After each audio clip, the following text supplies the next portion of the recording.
শুভ সকাল আমার প্রিয় বন্ধুরা। আশা রাখছি আপনারা সকলেই খুব ভালো আছেন আর আমিও বেশ ভালো আছি। এখন বাজে সকাল ৬টা। আমি উঠেছি বেশ কিছুক্ষণ হলো আর হাত মুখ ধুয়ে ফ্রেশ হয়ে গেছি। বানিয়ে নিয়েছি চা আর এখন 2 কাপ চা ঢেলে নেব আমার আর হাজবেন্ডের জন্য। সোনা খাবে হরলিক্স, তাকে তো চা দেব না, তো সেই কারণে দুজনের জন্য চা নিয়ে নিলাম। তবে সোনা এখনও ঘুম থেকে ওঠেনি, উঠবো করছে। ততক্ষণে চা খেয়ে নিয়ে তারপরে ভাতটা বসিয়ে দেবো, কারণ আজকে যাবো আমি একটু ডক্টরের কাছে। 1 সপ্তাহ হয়ে গেছে আমি দাঁত তুলে এসেছি। আজ শনিবার, দাঁতের সেলাইটা আজকে কাটতে যাব।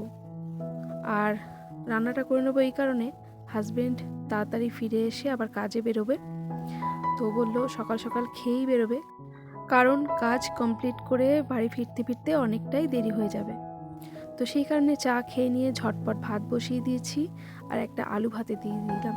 যদি কিছু তরকারি না করে উঠতে পারি তো আলু সেদ্ধ ঘি দিয়ে খেয়ে নেবে। তবে গতকালের কিছুটা আলু পেঁয়াজ কলি কেটে রেখেছিলাম, যেটা অনেকটাই বেশি হয়ে গিয়েছে, তো সেইটাও ভেজে নেব। এই তো এখানে আলুটা ভাতে দিয়ে দিলাম আর পাশের ওভেনে এখন আলু আর পেঁয়াজ কলিটাও ভাজা বসিয়ে দেবো। আর একই সঙ্গে আমিও রেডি হয়ে নেব আর টুকটাক কিছু কাজকর্ম গুছিয়ে নেব।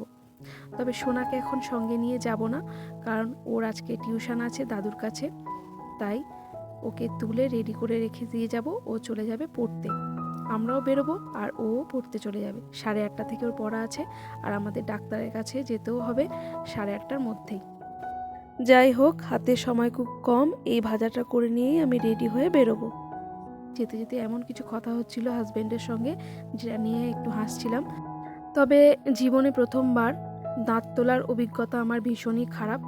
তোলার সময় খুব একটা কষ্ট হয়নি, কারণ তার আগের দিন যে যন্ত্রণাটা আমি ভোগ করেছি, তাই তুলতে গিয়ে যেটুকু যা ব্যথা পেয়েছি তাতে আমার কিছু মনে হয়নি। তার থেকে অনেক বেশি যন্ত্রণা তার আগের দিন আমি ভোগ করেছি। কিন্তু তুলে আসার পর ওষুধ খাওয়া যখন কমপ্লিট হলো, ওষুধের কোর্স, ততদিন তো কোনো ব্যথা হয়নি, কিন্তু ওষুধ খাওয়া বন্ধ করে দেওয়ার পর দিন থেকেই আমার প্রচণ্ড পরিমাণে দাঁতে ব্যথা হচ্ছিল। কারণ গরম জলের কুলকুচিটা যে করতে হয় সেটা আমি খুব একটা করিনি, তার ফলে কষ্টটা ভোগ করতে হয়েছিল। যাই হোক, চলে এসেছি ডক্টরের কাছে, চলুন পরে এ নিয়ে আবার কথা হচ্ছে। ওগুলোর দাম বেশি আমাদের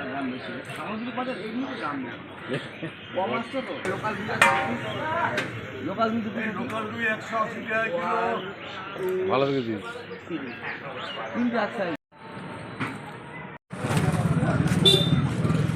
এই রবিদার কাছে আমলকি নেই?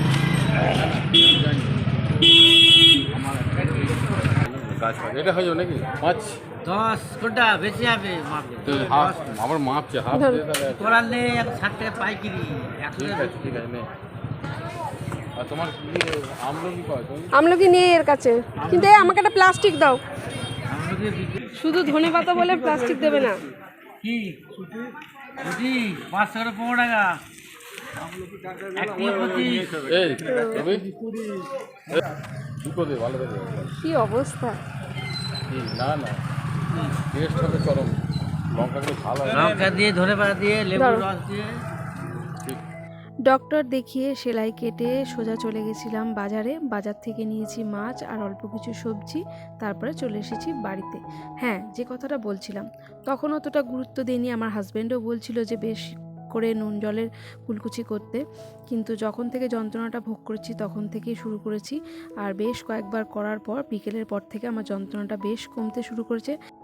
মোদ্দা কথা হলো, দাঁত তোলার একদিন পর থেকে সবচেয়ে গুরুত্বপূর্ণ যেটা করতে হবে সেটা হলো গরম জল দিয়ে কুলকুচি।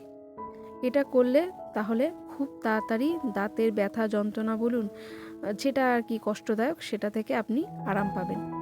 যাই হোক, আপনাদের সঙ্গে কথা বলতে বলতে এখানে হাজব্যান্ডের খাবারটা গুছিয়ে দিলাম, কারণ সে খেয়ে দিয়ে কাজে যাবে।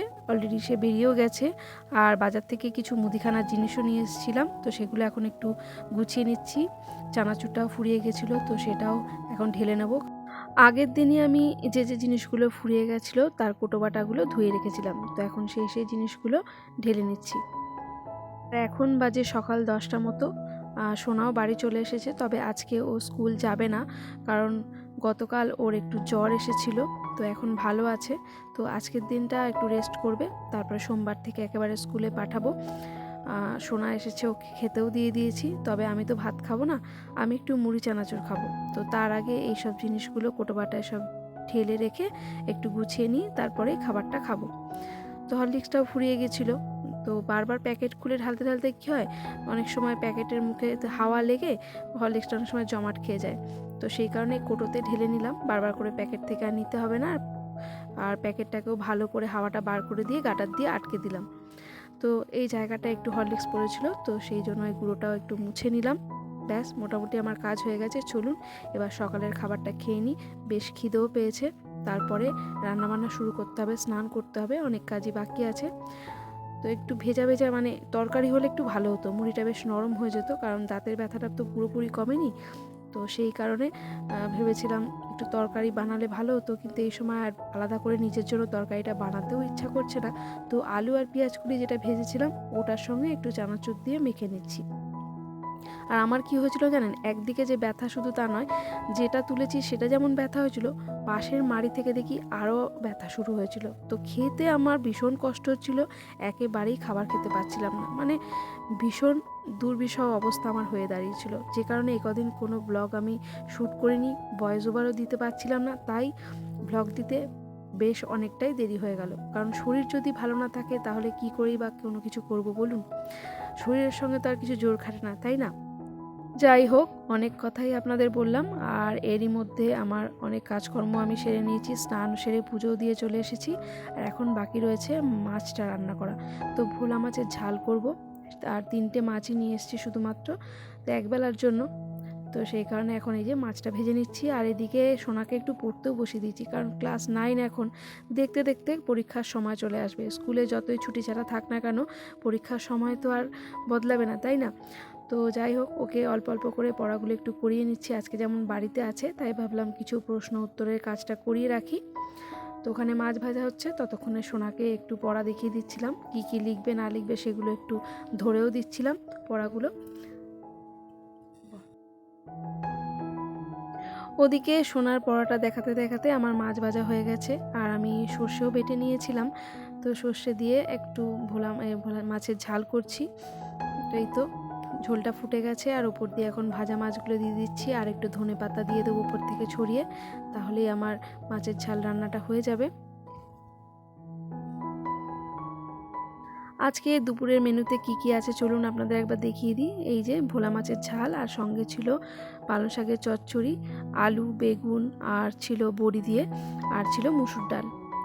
এখন দুপুর প্রায় 2টো বাজে, হাজবেন্ড তো বলেছে আসতে অনেকটাই দেরি হবে, তাই আমি আর সোনা খেতে বসে পড়লাম। আর এরই সঙ্গে আপনাদের কাছ থেকে বিদায় নিয়ে নেব। সকলে ভালো থাকবেন, সুস্থ থাকবেন, সাবধানে থাকবেন, আর ব্লগটি কেমন লাগলো অবশ্যই কমেন্ট করে জানাবেন। আজ আসি, আবারও দেখা হবে।